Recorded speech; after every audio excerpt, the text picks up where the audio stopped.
রাস্তার দুধারে চোখে পড়ল বিশাল সরিষা ক্ষেত। তাই গাড়ি থামিয়ে ভিডিও করার লোভটা আর সামলাতে পারলাম না।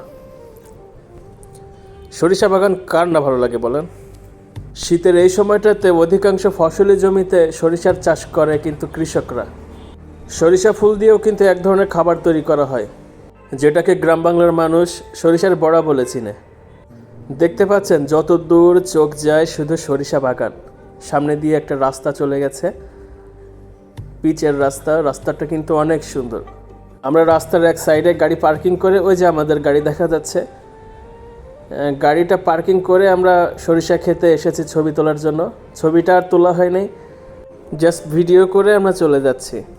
সরিষা ফুলের মধ্যে কিন্তু অনেক মৌমাছি থাকে, কিন্তু এখন এই মৌমাছি নাই, হয়তো মধু শেষ হয়ে গেছে। এখন ওই যে সরিষার যে কুড়ি, এটা বের হবে, ফুল হয়তো মরে যাবে কিছুদিন পরে।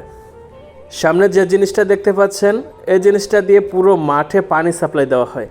পানি ছাড়া তো আর ফসল চিন্তাও করা যায় না। আজকের মতো বিদায়, ধন্যবাদ। ভিডিওটি ভালো লাগলে লাইক করবেন, শেয়ার করবেন এবং একটা কমেন্ট করে যাবেন।